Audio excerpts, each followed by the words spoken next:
Desde los últimos 1000 años, las tierras sombrías han amenazado al imperio. Trasgos, ogros, onis, todo ello se estrella contra la muralla creada por un clan, el clan del cangrejo, dispuesto a protegerla. Hoy, en las pantallas, Libro de las Tierras Sombrías para Leyenda de los 5 Anillos, quinta edición.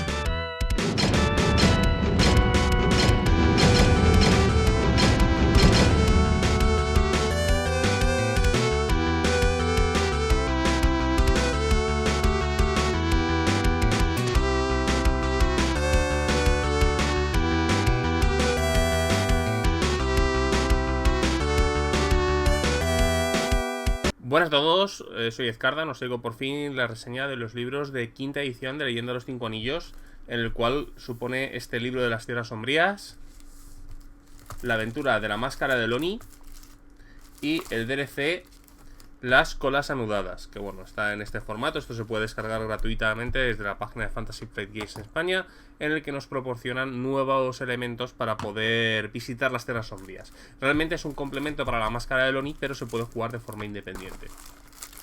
Así que bueno, vamos a ver primero este libro, el de las Tierras Sombrías, el cual yo creo que es uno de los libros más interesantes que podemos ver. Antes de nada, disculparme si veis algunas interrupciones, todavía estoy un poco pachucho de la semana pasada, así que si Nurgle me permite, podré hacer la reseña del tirón. Si no, bueno, tendré que hacer algún corte. Bueno, este libro de las Tierras Sombrías es el mejor libro de las Tierras Sombrías que hemos tenido para Leyenda de los 5 Anillos en 20 años. ¿Es el mejor libro de las Tierras Sombrías? Sí y no.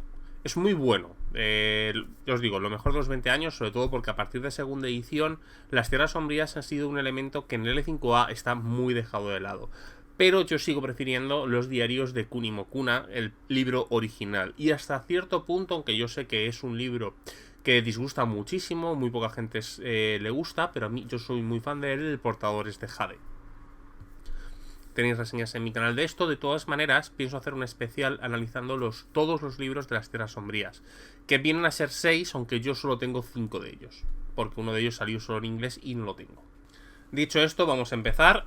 Algunas personas me habéis comentado que hay unos ciertos problemas con la cámara cenital, como por ejemplo que muevo mucho las manos, pues y que bueno, a veces da algún problema. De hecho, me olvidé de hablar de uno de los escenarios en Secretos Salvajes, que intentaré hacerle como una micro reseña de un par de minutillos para hablar de él, ¿no? Porque me lo pasé. Esto es nuevo para mí. Yo soy de las personas que necesitan siempre una cosilla en la mano para poder juguetear con ellas. Y así que lo lamento si en estos primeros vídeos estoy todavía aprendiendo. Espero que cuando todas las mejoras del canal estén implementadas ya esté todo correctamente. Pero bueno, este primer libro, vemos una ilustración, realmente es en la pantalla, pero aquí la vemos en las tipografías, una imagen de la muralla. Me parece esta imagen es súper bonita. A mí es una de las dos portadas que más me han gustado de Leyenda de los 5 Anillos. El otro es el del Reino de los Espíritus, que es un libro muy muy interesante, muy muy bueno, con una ilustración en la página creo que 8 o 9 de los Reinos Espirituales, que es la ilustración de Leyenda de los 5 Anillos más bonita que me he encontrado. Pero aquí tenemos esta la muralla, que a mí me gusta mucho, me parece muy bonito el arte gráfico de esta edición. Comparte cosas con el juego de cartas, pero muchas ilustraciones son exclusivas del juego de rol, aunque probablemente aparezcan en algún momento en el juego de cartas. Pero este libro tiene una gran cantidad de ilustraciones exclusivas. Se nos abre con un relato en el que nos hablan un poco de la vida en la muralla y empiezan con el Bienvenidos a las Tierras Sombrías. Hay que tener en cuenta, este libro está dividido en 3 partes. Una primera dedicada a los dominios de Fuleng, las Tierras Sombrías y parte de Tierras del Cangrejo. Una segunda parte dedicada al jugador y una tercera parte dedicada a los directores de juego. Recuerda mucho la estructura de los manuales de Leyenda de los 5 Anillos. Esto se va a repetir en los grandes suplementos de Leyenda de los 5 Anillos, que por ahora tenemos 4 en inglés. Se anunció un quinto, que todavía no hemos visto ni la portada, y que en teoría tendrían que aparecer en español en algún momento. Sé que decir, no está ninguno anunciado. Bueno, no está ninguno anunciado en la web, es cierto, pero bueno. Hasta donde yo tengo entendido, hay planes de seguir la línea. Ya sabéis la reestructuración que está haciendo Fantasy Flight Games Edge en el referente al rol. Es un tema interno bastante complejo, muy oscuro en parte de los aficionados, porque no sabemos qué va a pasar. Pero bueno, yo que he trabajado para grandes empresas multinacionales y tal, esto es tremendamente normal. Hasta que no se aclaren las competencias, pues va a haber ciertos problemas. Yo espero que la gente de Fantasy Flight Games /Edge de anuncios de que pronto veremos el Cortes de Piedra. Yo espero verlo en el primer trimestre, de hecho. Aunque supongo que dependerá de las ventas. Historias siniestras, esto nos van a hablar de las Tierras Sombrías, es muy interesante porque es una de las pocas veces que vamos a tener descripción de este territorio. Llevamos casi desde segunda edición sin verlo y además ya sabemos lo que ocurrió posterior a la Guerra de Clanes. Entonces este capítulo se hace bastante interesante. Hay una serie de elementos que este libro me gusta y no me gusta. Hace muchos guiños, tiene guiños a montones a las ediciones antiguas, presentando material nuevo, pero no me gusta porque hemos perdido ciertos elementos de detalle. Y eso va a ser patente a lo largo del todo el libro. Pero bueno, aquí tenemos el origen historia en el que nos hablan de la caída del Kami y la Primera Guerra.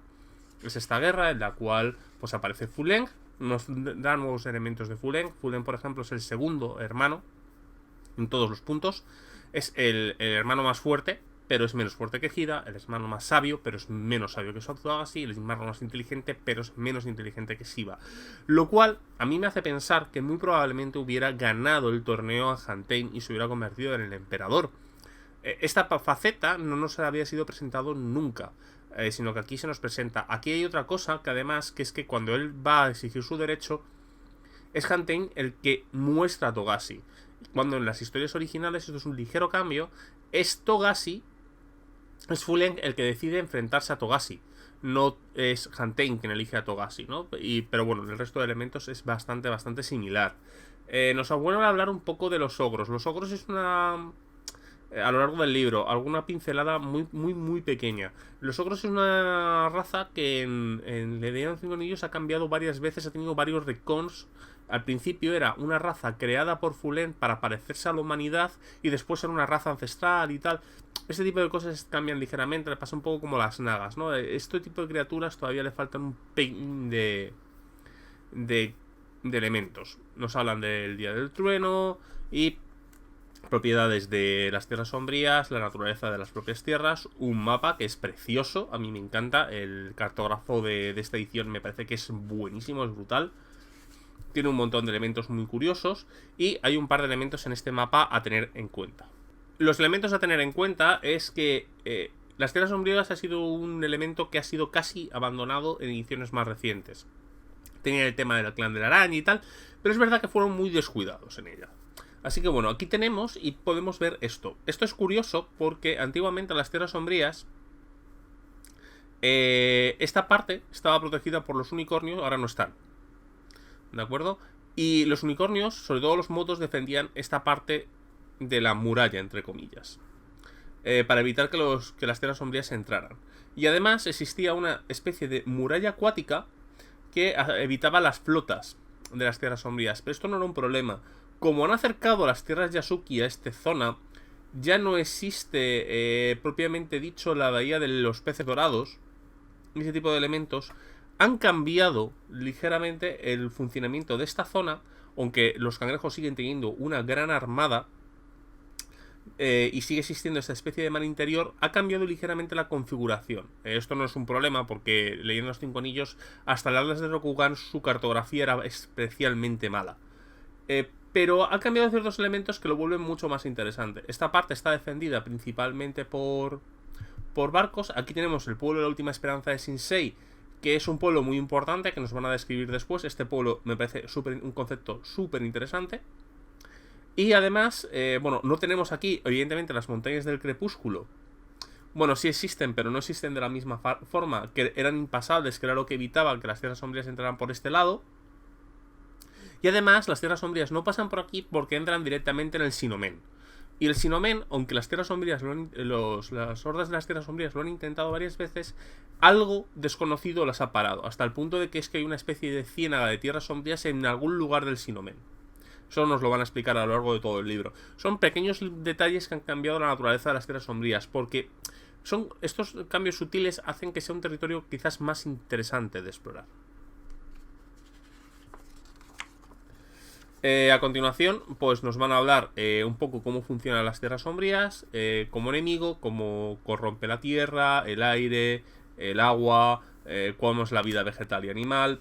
Nos van a hablar ligeramente de los perdidos. Aquí nos hablan, no le dan demasiada caña a los perdidos, pero sí nos hablan, vuelven un poco a los perdidos que eran en las ediciones antiguas, alejados de estos perdidos tipo Daigotsu que se convertirían luego en el clan de la araña, le dan un poco más de este misticismo, pregunta sobre todo si existen o no, incluso nos hablan de Motosume y de sus unicornios corruptos, pero aquí quedan casi como una leyenda, como un relato, no es el elemento habitual que después con Daigotsu desgraciadamente perderían el misticismo estos samuráis corruptos.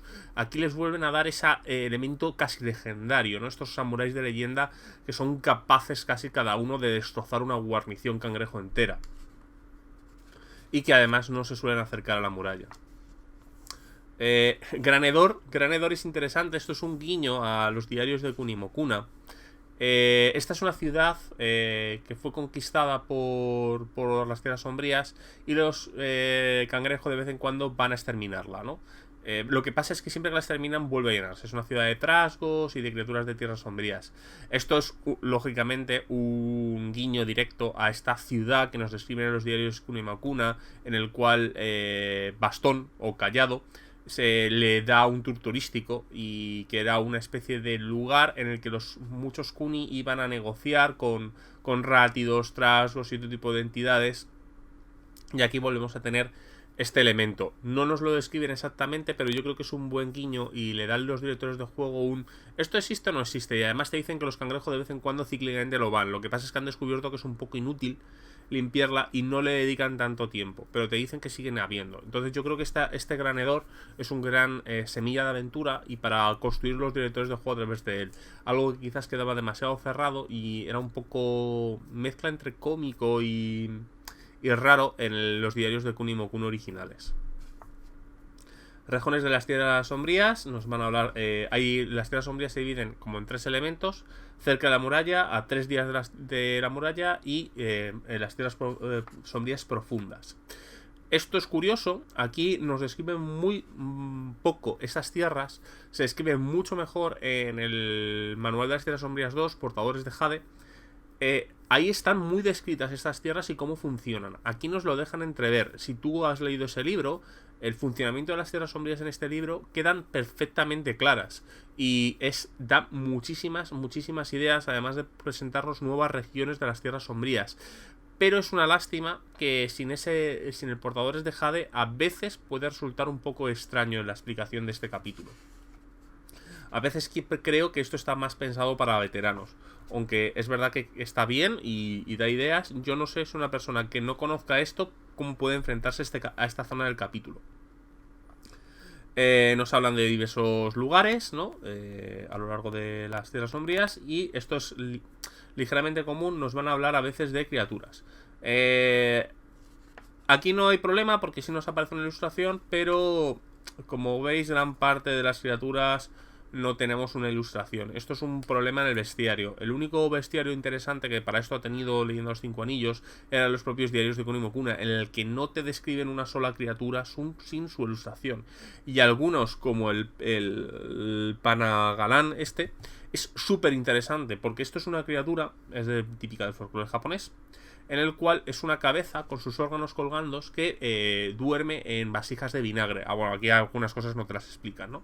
Y entonces lo que hacen es robar cuerpos, quitándoles la cabeza y metiendo sus entrañas, sus vísceras y su cabeza en el cuerpo. Y entonces va a y por las noches vuela. O sea, es una criatura muy rara, es como el tanuki que ataca con sus escrotos gigantes, ¿no? Y te envuelve y te ahoga. Pues son estas criaturas, estos yokais, estas criaturas extrañas del folclore japonés, que es una mezcla entre lo terrorífico y lo ridículo, que el perder las ilustraciones hacen que sea un juego complicado si tú no conoces este tipo de criaturas y este tipo de cultura. No es lo más grave de todo, porque muy poca gente que juega Leyendo los 5 Anillos va a usar este libro. Eso voy a llegar al final. Pero a mí me da un poco de lástima que gran parte de las criaturas no tengamos unos elementos, porque por ejemplo me gustaría tener sobre todo una ilustración de cómo son los ogros en Leyendo los 5 Anillos. Yo los he visto muchas veces, pero es que el problema es que te nace la visión de un ogro occidental, que en parte la tiene, porque esto es una criatura bastante especialita, pero me hubiera gustado ver un ogro rokuganizado, ¿no? Y no lo tenemos. Y bueno, ya veis que tiene gran parte de esa desventaja. A mí esto es una de las cosas que no me han gustado del libro. Creo que los bestiarios sin ilustraciones es una metedura de pata. Y pues este libro lamentablemente lo tiene. Por cierto, gran parte del libro está adornado por una serie de textos en rojo o en azul, en el que nos hablan de rumores, cotilleos, ideas de aventuras y otro tipo de cosas. La verdad es bastante interesante. Aquí tenemos una serie de elementos. Esto es el lago del crisantemo caído. Que nos hablan de la aparición de los motoscuros, el hogar de los motoscuros, las leyendas del lago. Esto es una de las localizaciones. Es una lástima, vienen muy pocas, aunque son muy interesantes. Si complementamos con el libro de las Tierras Sombrías 2, el Portadores de Jade, se va a mencionar mucho ese y los diarios de Kunimo Funa. Vamos a tener una gran cantidad de localizaciones específicas de las Tierras Sombrías. Muchas de ellas son muy interesantes. Hay un templo con farolillos y tal, el propio lago del crisantemo caído. Todas estas localizaciones que son casi como semiplanos o lugares de mezcla de terror y fascinación son muy curiosas. A mí me gustan mucho estos lugares tan extraños, tan raros, tan en parte alienígenas, pero en parte también sacados de un cuento o una fábula, que suele tener también las Tierras Sombrías en este punto. Porque las Tierras Sombrías no es un páramo de corrupción, hay lugares súper interesantes y aquí vienen algunas descripciones y te hacen guiños a veces a algunas descripciones de los manuales antiguos, pero es que el manual de las Tierras Sombrías 2 creo que venían 15 localizaciones internas dentro de las Tierras Sombrías, cada una muy interesante, como por ejemplo los sembrados de samuráis, ¿no? Bueno, se vuelve a repetir estos elementos que son ideas de aventuras. Esto ya lo vimos en Imperio Esmeralda, en el que los tenemos divididos en 3. Me molesta que no se siga el elemento clásico de primera edición de concentración foco-golpe. Aquí se llama gancho, desarrollo, clímax. Me da un poco de rabia que no se haya mantenido esa nomenclatura. Creo que hubiera sido un gran guiño para los jugadores veteranos, pero bueno. Tenemos, ya lo veis, más estadísticas, entre ellas las del infame Motosume. Es un tipo muy muy duro, por cierto. No sé si los jugadores pueden llegar a sobrevivir a él.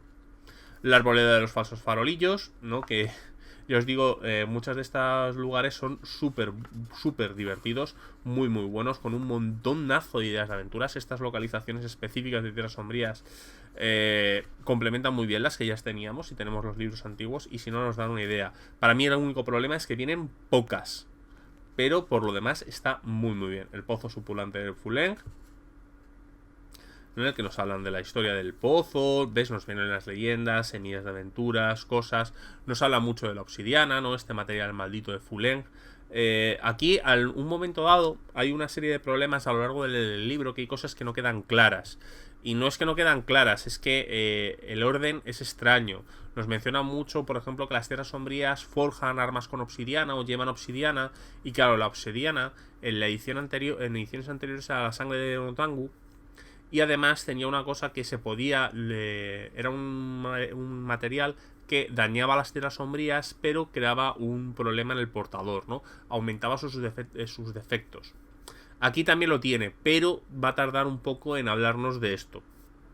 Viene el elemento de patrones, que son, por ejemplo, pues queremos forjar una espada con un patrón Kayu. Pues porque las espadas Kayu tienen tal, pues aquí estos son cosas que le podemos incluir en los objetos. Esa mecánica está bastante bien, va a venir más adelante. Y os digo, nos habla de la obsidiana, nos hablan de sus leyendas, aventuras, todas las localizaciones pues tienen eso. Es localización, leyenda, personajes que viven allí, aventura y tal. La tumba de Fuleng es una especie de templo extraño en el que pues tenemos una especie de sacerdotisa. La biblioteca perdida, pues es un lugar lleno de libros que se supone que es un Mahoutsukai, en la que los libros, hasta que son leídos, te pueden fusionar con tu mano y tal. Son lugares, cada uno da para una historia de terror, y son lugares muy interesantes de explorar. La verdad, a mí me ha gustado mucho la estructura de esta parte del capítulo y todo lo que nos presentan. Repito, lo único que me parece es que son pocas.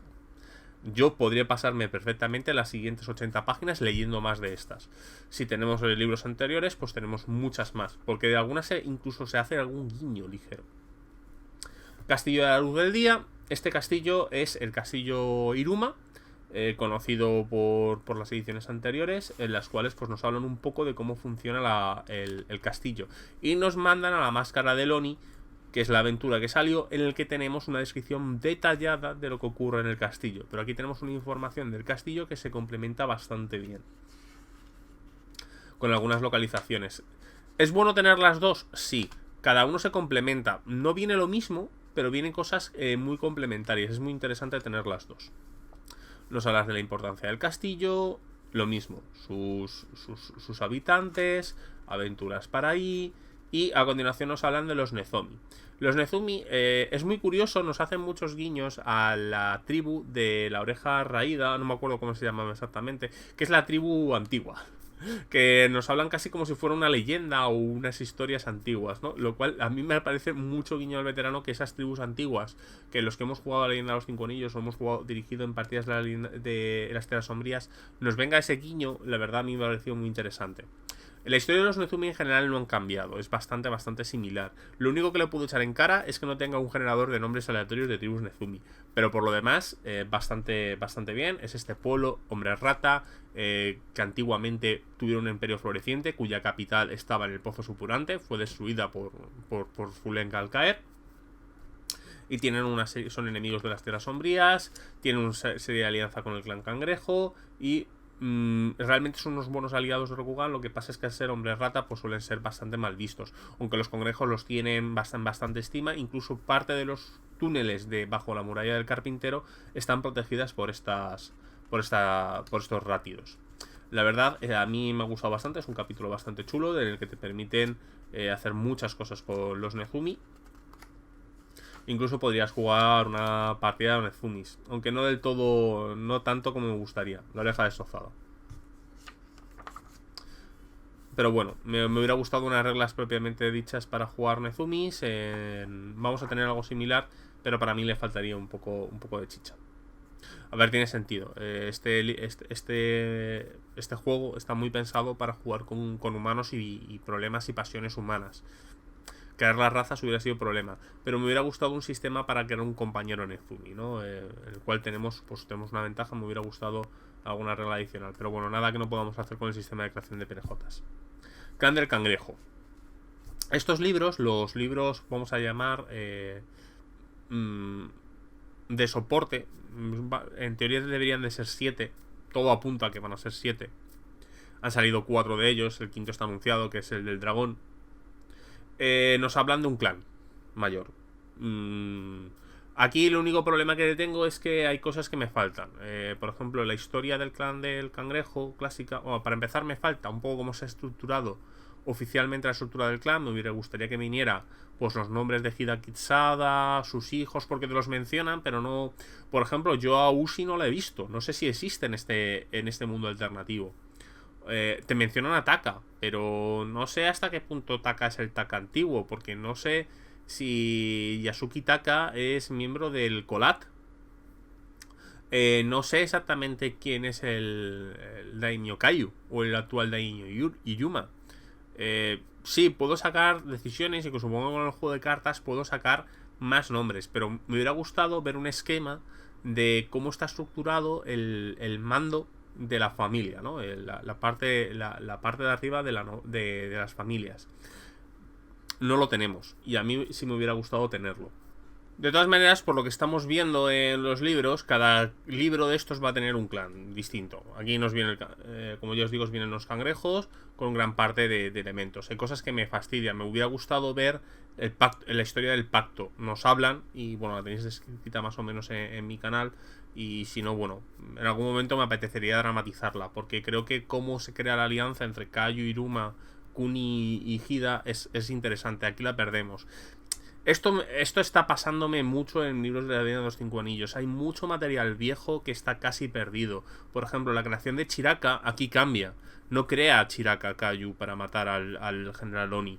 Y hay cosas que no me terminan de cuadrar. Hay cosas... Por esto cuando alguna gente me ha preguntado, haz vídeos de lore, es que no sé exactamente cómo ha cambiado el lore, porque a mí el cambio de Chiraka me parece bastante gordo. No sé, es una enormidad, ¿vale? Pero me parece muy gordo. Nos hablan de las casas de los huéspedes. Esto me parece brutalísimo. Es un concepto en el que cuando un samurái llega y pide asilo en Tierras Cangrejo, tienen todos los pueblos cangrejo tienen lo que llaman la casa del huésped, en el cual te llevan allí a pasar la noche con todas las comodidades, pero te encierran dentro, para que tú no puedas salir. ¿Por qué? Porque si tú eres un zombie o algo similar, o sea, quieres hacer daño al pueblo para que no puedas salir durante la noche. Es como una especie de prueba. Me parece una cosa brillante. Yo os digo, estos libros nuevos tienen mini detallitos que a mí me enriquecen mucho. Que el clan del cangrejo no sea el más popular. Yo sí soy fan de los cangrejos. Gran parte de este libro de edad quiero hacer una partida en la muralla, aunque no sea lo que uno espera cuando va a jugar a la leyenda de los 5 anillos. Una cosa que me gusta bastante de este libro, bueno, de esta parte, es cuando nos empiezan a escribir las familias de los clanes. Primero tenemos la Gida, en la que nos habla un poco de sus valores, su reputación, el elemento de defender la muralla, que es que cuando aproximadamente cada 3 semanas de servicio tiene una de descanso, pero que en cualquier momento todo el clan está dispuesto a entrar en el evento activo. Eso está bastante bien. Nos hablan de cultura, de tradición, nos hablan de sus preocupaciones actuales y cómo están relacionados con el resto de clanes y familias. De hecho, actualmente existe una alianza Fénix-Cangrejo muy importante que nadie quiere romper, a pesar porque el Fénix está enemistado con el Escorpión, pero el Cangrejo necesita el apoyo del Escorpión. Y entonces el problema de coger el apoyo del Escorpión es que supondría perder el favor del Fénix. O la opción B sería el unicornio, pero aliarse con el unicornio es entrar instantáneamente en guerra con el clan del león. Entonces nos crea un entramado político muy complejo, en el que cada familia tiene sus preocupaciones y sus motivaciones para hacer o no hacer cada cosa, que le da una riqueza brutal. Y creo que este capítulo de las familias, yo me he leído este y me leí el del Grulla, y me parece que es lo mejor de los libros, capítulos que probablemente pasen desapercibidos. Nos hablan también de un poco de cómo funciona la esta, y nos viene la geografía y cómo funciona algún personaje destacado de este. Vuelvo a repetir, me falta el organigrama de las familias. El Iruma igual. Todos más o menos describen un poco lo mismo. Cada uno con sus elementos, ¿no? Y el Kayu. Lo vuelvo a repetir, a mí me da una lástima que no venga los elementos de la fundación de cada una de las familias y del propio clan. Tenéis mis vídeos para ello, que os puede llegar a servir, aunque no sé hasta qué punto ha cambiado, porque por ejemplo, Chiraka, la espada ancestral del clan del cangrejo, ha cambiado cómo se forma, porque aquí no se forma igual. Aquí forjan otra espada. Nos van a hablar de los Kuni también, todo un poco exactamente igual. El Kuni es quizás una de las familias que más ha cambiado. No solo esto se parece mucho a lo que teníamos descrito en Diarios del Kunimo-kuna o en los libros antiguos del clan del cangrejo, pero aquí nos viene una serie de elementos. Cuando hubo un asalto por parte de las Tierras Sombrías bajo tierra, que estuvo a punto de robar la biblioteca Kuni, entonces decidieron descentralizarla. Y el problema es que toda la tierra quedó manchada y hubo que hacer una serie de elementos de purga y de eliminación. Esto nos contaban en libros anteriores algo similar, pero no quedaba tan claro. Aquí ha quedado perfectamente definido el por qué existe. Además, los Kuni, que siempre nos mostraban como una familia extraña, escondida, que no compartió sus secretos, aquí le han dado el vuelco completo. Los Kuni es quizás una de las familias más abiertas del imperio, en la que no quieren guardar un solo secreto, porque consideran que los secretos matan vidas, sobre todo los suyos. Porque cuanto más gente sepa sus secretos, más gente habrá capacitada para luchar con las Tierras Sombrías. Les han dado un giro, un vuelco absoluto a la familia que le queda de lujo. Hasta el punto que el cazador de brujas Kuni, una escuela súper mítica y que tiene auténticos defensores entre los aficionados, ha dejado de ser una escuela por ser un título. Lo cual yo creo que le queda mucho mejor a efectos de reglas y a muchos otros efectos. Pero el cambio que tienen los Kuni me parece una de las mejores ideas que ha tenido el juego. Me resulta muy curioso esta ilustración, porque si veis en algún momento del vídeo, tengo una ilustración igual, me la he puesto antes, me he dado cuenta mientras estoy reseñando, en el que cambia el rostro de ella, lo cual quiere decir que ha sacado ahí 2 ilustraciones de la nada. Sé que una de las cartas, supongo para que no se parezcan, y está intentando un poco de que las ilustraciones no estén sacadas iguales. Aquí ha habido una capa del Photoshop ahí que ha hecho cambiar las cosas. Bueno, ¿ves? Secretos de la familia Kuni. Aquí viene gran parte de lo que he dicho. Y nos hablan igual. Territorio, personaje, todos más o menos funcionan igual. Yasuki es esta familia típica de comerciantes. Es quizás la que está creando mayor problema porque son los que están teniendo la guerra directa comercial, el bloqueo comercial directamente con los Ruya. Y están teniendo tratos con los, por ahora, con los Escorpión de forma encubierta. Te hablan de que hay una especie de alianza escorpión-cangrejo, sobre todo con la Guardia Negra, porque la Guardia Negra Escorpión, que es una especie de orden oscura que se dedica también a buscar la hechicería oscura y tal, tiene una igualdad de métodos, pero una diferencia de ideales, lo cual también le crea unos paralelismos curiosos. La muralla, nos hablan de la fauce, todo el ataque. Hay una cosa que no me gusta, que es esto, de la desesperanza a la esperanza, que es la historia de cómo se crea la muralla del carpintero. Estos son 3 páginas en el libro de la senda del cangrejo. Y no nos hablan de toda la tragedia que hay con la Surenya que crea este conjuro, cómo lo hace, la problemática con su hermano, los 63 días de sufrimiento y tal. No viene. Esto es muy probable que, como es la parte que me has cocido del libro, dramatice esta historia en el canal. Porque creo que esto es uno de los momentos más épicos de Rokugan, que venía hasta con los diálogos descritos en libros viejos. Y aquí ocupa esto. Esto va a cambiar. O sea, esto lo voy a dramatizar seguramente cuando encuentre la forma de hacerlo. Porque me gustaría que esta historia perviviera y no se quedara escondida en un libro de primera edición para el público hispano. Así que bueno. Ya os digo, nos hablan de la muralla. Una de las primeras veces que tenemos una descripción de la muralla de verdad y nos hablan de la muralla de verdad, no pasan de pasada. Esto es verdad que en el Secretos del Cangrejo de segunda edición venía algo, pero tampoco era tan bueno. Y nos hablan de hecho de una atalaya entera con su mapa, nos hablan de cosas. Hay una cosa muy curiosa aparte de la muralla del carpintero, que no está defendida solo por cangrejos, sino que hay clanes que vienen a ver, como por ejemplo los Daidoji y Gaijins. Y se utiliza tecnología Gaijin para su defensa. Y lo cual es súper curioso. Esta apertura extraña a los Gaijin, que está un poco soterrada en los libros, que no estamos acostumbrados los aficionados del E5A, está muy integrada. De hecho hay una idea de aventura con un arma Gaijin, ¿no? Una especie de cañones y tal. La verdad está bastante curioso y bastante bien entretejido. Rumores de la muralla, cómo se hacen investigaciones en la muralla, de asesinato y tal. Patrullas de tierras sombrías, cómo te introduces. Aquí nos hablan gran parte del Jade, cómo funciona el Jade en las tierras sombrías, ¿no? Que se va marchitando y se va corrompiendo, pero no tiene una regla exacta como antiguamente. Te dicen que es capaz de soportar mucho cerca de la muralla y muy poco dentro de la muralla, y se va corrompiendo, se va convirtiendo en una especie de plastilina extraña de color negruzca. Y aquí pues nos va hablando. Y aquí ya empieza el capítulo 2. Ya tenemos aquí el capítulo más propio de reglas. Aunque nos hablan del clan del halcón. Y aquí hay una serie de puntos a hablar. En cierto momento dado nos hablan de clanes menores. Por ejemplo, del clan de la mariposa nocturna. Lo cual nos vuelve a hablar y nos vuelve a dar pie a estos elementos de clanes muy pequeñitos que funcionan casi de forma autónoma. Y que hay decenas, sino cientos de pequeños clanes. Y nos hablan que el clan del halcón está formado por muchísimas familias, de las cuales la más importante es la Toritaka. Pero que hay muchas familias más, con lo cual de repente los clanes menores y los clanes mayores han ganado una dimensión con completos comentarios aleatorios a lo largo del texto que me sorprende. Y se está comentando súper poco.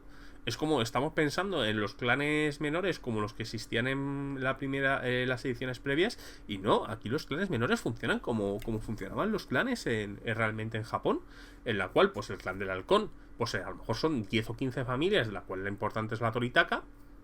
Los clanes mayores entonces te abren a que tiene que haber cientos de familias, aparte de las principales, y que encima existen clanes pequeños de 10, 15 personas, perdidos y con cosas súper concretitas en el imperio. Y creo que esto le va a dar una riqueza a los directores de juego que lo asuman. Que no existe la política, no son los 7 clanes monolíticos y como mucho los 12 clanes menores ahí dando vueltas. Esto da una dimensión al juego que bárbara. A mí me sorprende. O sea, estoy deseando poder dirigir una aventura. De hecho, una campaña en en el Rokugan más rural, con uno de estos microclanes, que la verdad yo creo que va... vamos, me está hipeando completamente estos libros. Nos hablan de los Toritaka, nos hablan, por ejemplo, que los Toritaka fueron enseñados por la llamada Dama Mazoku a aprender a cazar espíritus, y tienen este elemento de no solo de guardabosques del Shinome, sino de cazafantasmas, ¿no? Y cazadores de yokai y otro tipo de cosas, pero no los cazan matándolos, sino que esto es muy interesante. Ellos intentan investigar los motivos por los que estas criaturas existen e intentan negociar con ellas solucionando sus asuntos. Si no hay una necesidad de matarlos o exterminarlos, no lo hacen. Intentan que tengan ellos solucionar sus problemas que les siguen atando a este mundo. Y me parece que el clan del halcón acaba de ascender de forma estratosférica en el masmolómetro. Nos hablan de sus problemas con el clan de la liebre. Estoy deseando ver el clan de la liebre en esta edición. Aunque el siguiente no me acuerdo cuál era. Creo que era el gorrión, el que venía en cortes de piedra. Y el gato viene en el tercero. Pero bueno, ya iremos viendo. Esto es muy normal. Tenemos el mantis, tenemos el tortuga. Ahora tenemos aquí el halcón. Y bueno, poco a poco pues vendrán clanes menores. Y espero que vengan clanes nuevos con elementos que metan nuevos, aunque también describan a los clásicos. Reglas para hacernos nuestros propios personajes del clan del halcón. Y aquí vienen nuevas escuelas. Y lo que podrías esperar es que todas fueran escuelas cangrejos. Pues no, son escuelas variadas. Desde cazadores de fantasmas Toritaka. Bueno, estas son el cazador de fantasmas Toritaka, que es el Toritaka. Viene el espadachín taoísta de la Mirumoto, que es una especie de guerrero filósofo. Nos viene la escuela de herreros Kakita, para hacer espadas Kakita, con el patrón Kakita. Le viene la escuela de inquisidores Asako. Viene una escuela de médicos de los León.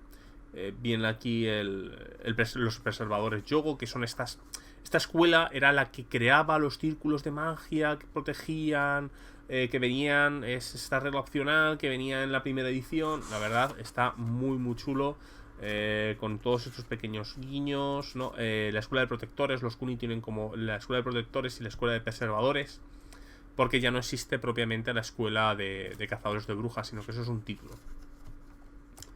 La escuela de Vengadores Moto, esta es otra de esas clásicas. Ventajas y desventajas de tierras sombrías, con las pasiones, ansiedades y todos los tipos de elementos. Herencias dedicadas principalmente al clan cangrejo, aunque es cualquiera que pueda vivir cerca de la muralla. Un montón de nuevas armas, con armas de asedio, armas súper locas para atacar. Por ejemplo, viene un tipo de espada pensada para arrancarla y abrir huecos en la quitina de los monstruos y tal. Muy dedicado todo a... No sé, tienes una especie de cañón de asedio, una especie de ballesta cañón, que eso está con trípode. Está muy pensado para enfrentarte a criaturas. Lo cual, pues bueno, pues es lo lógico, ¿no? Armaduras un poco igual. Me llama la atención, ¿no? Hay una armadura súper práctica, pero a los cangrejos no les gusta, porque les gustan las armaduras muy decoradas y así muy bollantes, ¿no? Lo cual es un poco raro, ¿no? Tienes una armadura súper práctica, muy defensiva, pero prefieres la que tiene los brilli. No sé, tiene un elemento. Artefactos, vienen cosas de tecnología Gaijin también. Una serie de pergaminos especiales que se pueden llegar a hacer. Los patrones de objeto. Artefactos de tanto malditos como clásicos. Como por ejemplo viene Kisu, la espada segadora de Oni. Esta es la que crea en el lugar de Chiraka. Me hubiera gustado ver a Chiraka, pero bueno, no va a ser. Habla de la diferencia entre el jade y la obsidiana. Muchos de estos objetos son clásicos en lo que se refiere a... No son tan clásicos, pero hacen guiños a objetos clásicos. Sobre todo a los objetos malditos que venían en las Tierras Sombrías 2. Aunque ahí venían muchísimos, venían 30 y pico, cada uno con su propia historia. Pero venía, por ejemplo, los pendientes que te hacen cambiar de cuerpo y tal. Pues todo ese tipo de cosas venían antiguamente también. Aquí tienen un giro, tienen unas cosas cambiadas, pero hacen como pequeños guiños. Nuevas técnicas dedicadas a... Sobre todo que vienen en este libro, porque ya sabéis que las escuelas aquí funcionan distintas. Me gusta mucho el sistema de escuelas, porque ahora dices, joder, pues estas cosas hubieran molado que hubieran estado entre las básicas. No importa, porque las básicas también puede comprarlas, pero no suban al currículum de escuela. o suma medio punto, tal. Eso, el sistema de escuelas de aquí me parece que está muy bien pensado para ser expandido a largo plazo. Vienen un montón de reglas de Mahjong y vienen un montón de cosas de Mahjong. Nos hablan, por ejemplo, de cómo se obtiene, cómo funciona, cómo sus técnicas y tal. O sea, el libro me parece, en este punto, si os gusta esto, bastante bueno. Más allá de las tierras sombrías, este es un capítulo anterior, está dedicado a los jugadores, este está más dedicado al director de juego, en el que nos habla de cómo funcionan las partidas de tierras sombrías, cómo meter el horror en partidas de horror en Rokugan, cuánto quieres meter, cuánto quieres forzar la maquinaria, personajes y majo, dirigir en la muralla, dirigir lejos de la muralla, títulos como por ejemplo el cazador de brujas Kuni, ¿no? Que lo que te da es un set de cosas que puedes comprar específicas, oportunidades nuevas para elementos de las tierras sombrías, y va a terminar con un capítulo, bueno, el sistema de cómo funciona la corrupción. Me gusta porque es una corrupción mucho más interpretativa, aunque no tiene el elemento de mutación y tal de los diarios de Kunimo-kuna, que creo que eran muy divertidos. El mítico crea tu propio Oni, con Onis de ejemplo. Aquí vuelvo a repetir, aparte de que me faltan muchos Onis, es que apenas hay ilustraciones. Pero bueno, hay ilustraciones en el libro muy chulas. Hay una, por ejemplo, de un esqueleto gigante, que después va a venir, va a hablar de él, en el que hay dos samuráis corriendo por su brazo para atacarle la cabeza, la verdad, muy divertido. Y el capítulo, el libro va a terminar con una cosa que tiene todos estos libros. Todos los libros te van a hablar de un precepto del Bushido y te lo van a desarrollar. Y aquí te hablan del coraje. El coraje es uno de esos que son difíciles de hablar, porque no tienen un elemento de hasta qué punto es coraje y hasta qué punto no. Pues aquí te hablan de lo que es coraje. Por ejemplo, entregarle a tu daimyo malas noticias no es coraje. Entregarle a tu daimyo malas noticias y a continuación pedir el seppuku porque le has fallado, eso es coraje. Decidir atacar una horda de criaturas que se acercan a un pueblo no es coraje. Hacerlo porque eso va a dar tiempo al pueblo a irse, eso es coraje. Como te dicen, la diferencia del coraje no es tener valentía o sobreponerse al miedo, es hacer lo que tienes que hacer porque es lo correcto. Eso es coraje. Eso particularmente me gusta, está perfectamente definido y la verdad es, este capítulo me parece brillante y esto va a venir para todos. Hasta ahora pues han descrito 4, pues poco a poco. Lo que pasa es que siempre están descritos desde el punto de vista que esta es la virtud más importante. Aquí te dicen que el coraje es más importante porque es la que hace que todas las demás tengan sentido. O sea, eso es un poquito de trampa. Tiene ese elemento de manual de los 90 de sí, los demás molan, pero yo molo más.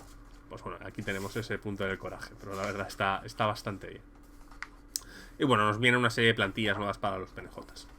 Pues esto sería lo que es el libro básico de las tierras sombrías. Pero todo esto viene acompañado con 2 libros adicionales. La máscara del Oni, que es una aventura, y las escuelas anudadas. Estos no os los voy a enseñar propiamente dicho porque por elementos de spoiler, pero digamos que la máscara del Oni viene una serie de tokens, viene un mapa y viene una aventura en la que nos hablan de ir a Tierra Shiruma a solucionar una serie de eventos, ¿no?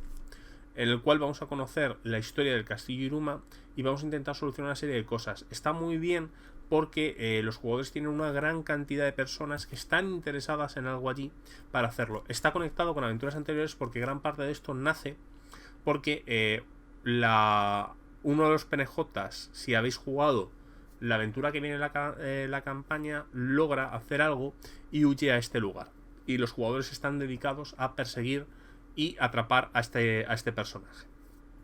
Nos va a permitir explorar el castillo Iruma. Esto me parece bastante bueno. Viene descrito, pero no te dice exactamente todo lo que pasa. Hay, por ejemplo, lugares, localizaciones. Por ejemplo, hay un lugar que es una especie de templete que no te explican exactamente para qué está, pero te dicen. Y te da ideas para empezar a rellenarlo y hacer pequeñas cosas con ellas.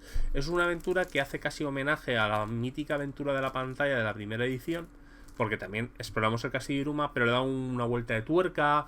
puedes llegar a negociar con criaturas de las tierras sombrías, aunque está mal, pero claro, es por un bien mayor. Hay problemas, hay bastantes problemas morales. La trama está bastante bien pensada, también haciendo guiños a algunos elementos de aventuras antiguas. La verdad, a mí me ha sorprendido para muy bien esta campaña.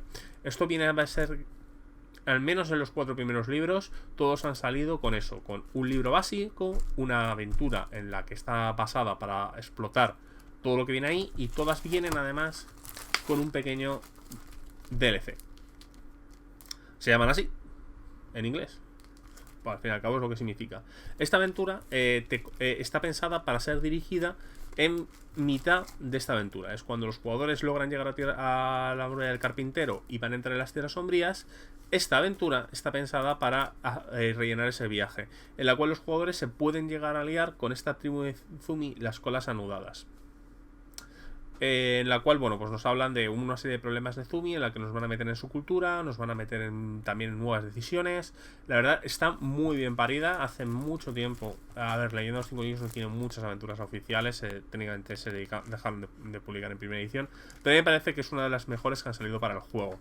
Aunque también hay que tener en cuenta, todo este material está pensado para tierras sombrías, y mucha gente no considera las tierras sombrías parte de Rokugan en lo que se refiere a juegos. Algo está de fondo, pero muy poca gente va a dirigir aventuras en la muralla o va a dirigir aventuras propiamente dichos en esta situación. El Cangrejo ni siquiera es uno de los más populares. Yo, sinceramente, cada vez que hablo con un director de juego de leyenda, te habla de los cangrejos casi como el clan que se cogen los Munchkin, o que se coge la gente que no sabe jugar. A mí me parece, yo que he dirigido en Tierras Sombrías y que este libro la verdad me ha gustado mucho, considero que es un poco sesgada la opinión. Pero bueno, es algo que ocurre. Y ya os digo, este primer contacto en suplementos de leyenda contra Imperio Esmeralda, pero es que yo Imperio Esmeralda lo considero que es el básico. O sea, tendría que ir pegado. Este suplemento es muy bueno, nos describe un territorio muy desconocido que yo creo que puede ayudar bastante. Y tiene algunos elementos súper chulos, como el clan del halcón. ¿No quieres usar las tierras sombrías? Bueno, pues un problema, pero tienes gran parte de la política con el clan del cangrejo, que si juegas con el resto de clanes, pues aquí empezamos a ver un vistazo. Ya os digo, a mí me ha gustado bastante, la aventura me ha gustado mucho, aunque es muy letal y tiene hasta cierto punto de mazmorreo, también os advierto, pero la historia del lugar y cómo te va contando el escenario de la historia y lo que tienen que ir haciendo los jugadores, porque es que no quiero decirlo, porque es que si no, pero vamos, por si lo vais a dirigir, mini spoiler: 5, 4, 3, 2, 1. Los jugadores van al castillo persiguiendo a una Mojosukai y tienen que liberar las almas de los habitantes del castillo Iruma, porque en el castillo Iruma se creó un conjuro para cuando estaba siendo asediado, para que los Onis y las tierras sombrías no se hicieran con sus almas. Entonces los dejaron como una especie de reino onírico en la cual pues se sigue luchando.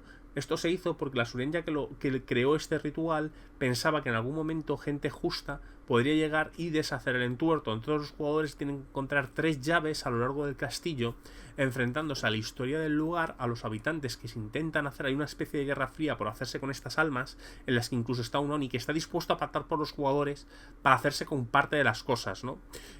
Y entonces crea un montón de dinámicas. Es un dungeon, pero es un dungeon súper chulo, en el que te están contando en cada habitación una pequeña historia, y además hay como mini facciones entre una Mojosukai y este Oni.